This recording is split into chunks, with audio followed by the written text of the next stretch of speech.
Saya tadi baru habis rapat dengan Bapak Presiden Prabowo di Hambalang. Ini hari Minggu pun Ketua Umum partainya Pak BBG ini luar biasa sekali, Presiden kita semua. Hari Minggu kita diajak rapat untuk bicara tentang lifting. Bismillahirrahmanirrahim. Assalamualaikum warahmatullahi wabarakatuh. Shalom, Om Swastiastu, Namo Buddhaya, salam kebajikan.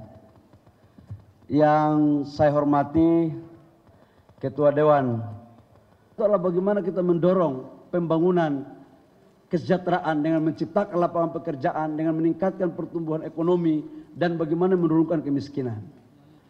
Golkar dalam konteks doktrin karya kekaryaan sudah barang tentu harus mengambil bagian secara aktif. Dalam perspektif ini banyak, saya mohon maaf tadi saya juga belum sebut menteri-menteri yang ada pada malam hari ini, banyak sekali yang saya hormati, dan ini adalah banyak dari kader MKGR, dan saya yakin menteri yang hadir dari Golkar pasti kader MKGR, karena tidak ada kader Soksi yang jadi menteri, kira-kira begitu. Nah, ini sebagai pesan untuk Soksi, Pak Misbakun, kalau bisa acaranya juga dibuat begini biar lebih paten gitu. Kalau hari ini Soksi ketua komisinya baru satu ya, Pak Misbakun. Kalau sudah menyatu bisa kita pertimbangkan untuk menambah lagi alat-alat kelengkapan dewan yang lain gitu kira-kira. Nah, saya mau sampaikan bahwa persoalan bangsa sekarang ini dalam program Bapak Presiden Prabowo dan Wakil Presiden Mas Gibran itu ada minimal 4 program utama.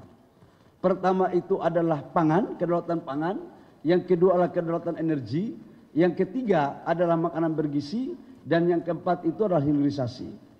Bapak Ibu semua, saya harus menyampaikan juga pada malam hari ini, ada 2 dari 4 itu yang dikasih tanggung jawab kepada kader Partai Golkar untuk menyukseskan program pemerintahan di bawah Presiden Pak Prabowo dan Wakil Presiden Mas Gibran. Yang pertama itulah kedaulatan energi ada di kami. Kemudian yang kedua itu adalah terkait dengan hilirisasi. Kenapa sih ini harus dilakukan? Bapak Ibu semua, tidak akan mungkin bangsa kita akan menuju pendapatan per kapita akan mencapai 9.000 $10.000 pada tahun 2030 kalau tidak ada daya ungkit pertumbuhan ekonomi. Hilirisasi menurut saya adalah jalan yang harus dilakukan selain makanan bergizi. Bayangkan pada tahun 99 ketika krisis ekonomi, inflasi kita waktu itu 88%. Cadangan devisa kita waktu itu 17 miliar US dollar. Dan pertumbuhan ekonomi kita sangat rendah sekali. Ini Pak Maman ada ya, Pak Maman. Nah, ini Pak Maman punya bagian Menteri UMKM ini. Tetapi apa yang waktu itu terjadi yang menjaga benteng pertahanan ekonomi nasional kita, yaitu UMKM. Tapi kalau UMKM aja yang kita andalkan dalam rangka mendorong pertumbuhan untuk meningkatkan pendapatan per kapita, itu akan terjadi tapi butuh waktu yang panjang.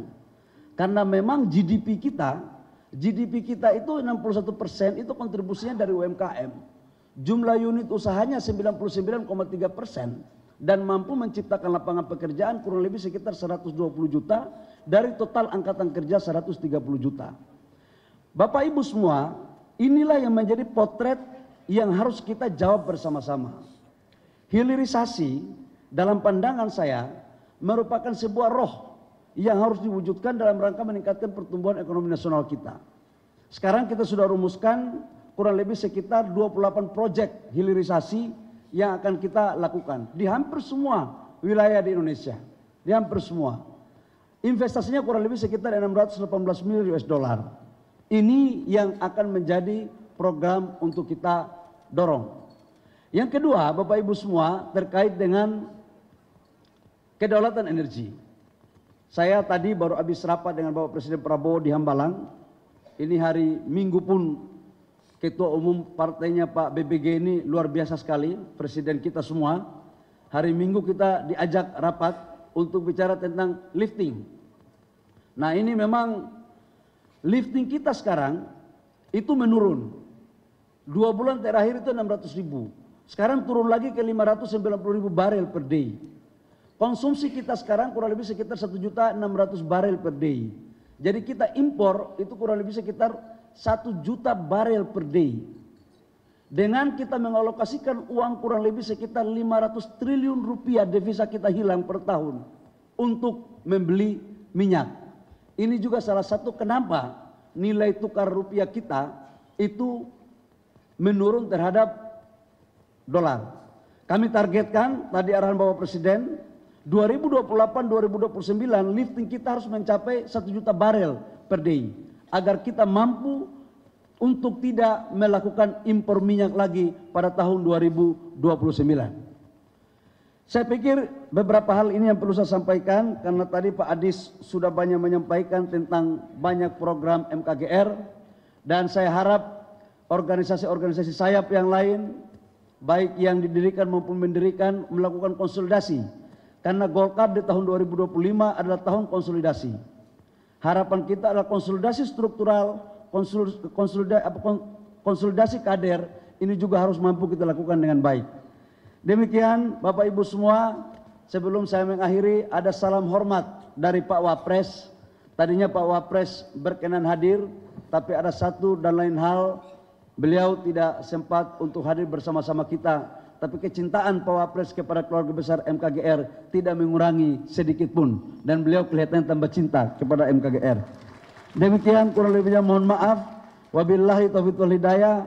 Wassalamualaikum warahmatullahi wabarakatuh. Shalom. Om Santi Santi Om Namo Buddhaya. Salam kebajikan. Teman-teman media, Assalamualaikum warahmatullahi wabarakatuh. Hari ini yang saya hormati Pak Ketua Umum MKGR, Pak Adis. Saya damping oleh Pak Sekjen dan Ketua Panitia, kemudian Pak Gubernur Lemhanas, kemudian ada Bendahara MKGR.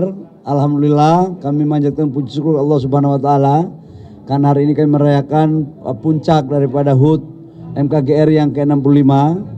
Kita tahu bahwa MKGR dalam kontribusinya cukup luar biasa sekali dalam pembangunan bangsa. Ini adalah satu organisasi yang ikut mendirikan Partai Golkar. Dan karena itu kami mengapresiasi apa yang telah dilakukan oleh MKGR dan kader-kader MKGR ini luar biasa. Banyak di eksekutif, banyak di legislatif, dan dari Partai Golkar kadernya yang dikirim menjadi anggota kabinet itu 50% lebih itu dari MKGR. Saya pun baru tahu malam ini. Itu tadi saya katakan bahwa waduh luar biasa lobbynya ketua MKGR ini. Tapi itulah hebatnya mereka. Saya ucapkan selamat ulang tahun, gitu ya.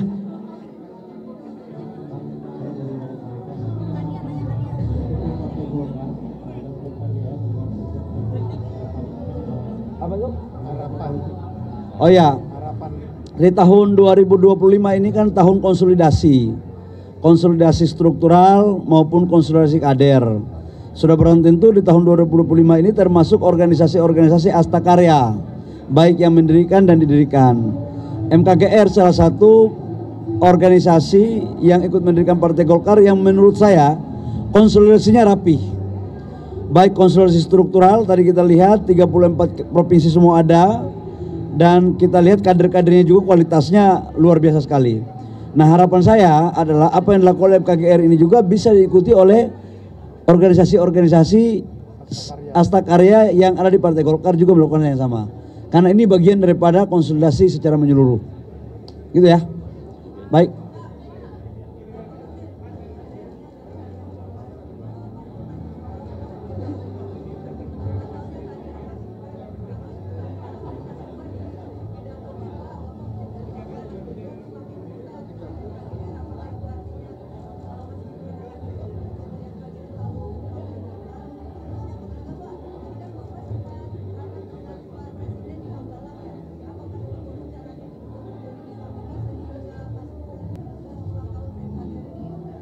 Yang pertama, Mas Wapres, Pak Wapres tidak hadir karena ada urusan lain yang tidak bisa ditinggalkan, urusan negara. Karena itu saya diutus oleh Bapak Presiden untuk mewakili Bapak Wakil Presiden. Jadi nggak ada lain-lain. Lebih pertimbangan karena memang beliau Pak Wakil Presiden ada punya agenda lain yang kemudian kita saling bagi tugas. Yang kedua, Pak Wakil Presiden dan Pak Presiden itu mencintai semua organisasi yang punya kontribusi kepada bangsa dan negara, termasuk dalamnya adalah MKGR. Jadi MKGR mencintai presiden, mencintai wakil presiden, begitupun sebaliknya. Presiden dan wakil presiden semakin cinta sama MKGR. Buktinya tadi kan ada video taping dari Pak Presiden dan Mas Wapres juga, saya pikir senafas dengan apa yang dilakukan oleh Bapak Presiden dalam konteks memperkokoh kekompakan bangsa kita ya. Yang ketiga menyangkut dengan rapat saya tadi, nggak ada rapat saya tadi menyangkut dengan lifting minyak. Kami lagi betul-betul tidak mengenal hari libur. Bapak Presiden sendiri yang memimpin untuk bagaimana kita membuat langkah-langkah komprehensif terukur dalam rangka meningkatkan lifting minyak. Selain dari itu nggak ada, dan Bapak Presiden dan Pak Wapres mengapresiasi MKGR di bawah Ketua Umum Pak Adis Kadir. Itu sangat mengapresiasi, dan saya sebagai Ketua Umum Golkar juga mengapresiasi dan mengucapkan selamat kepada MKGR yang telah melakukan konsolidasi dan HUT ini secara baik.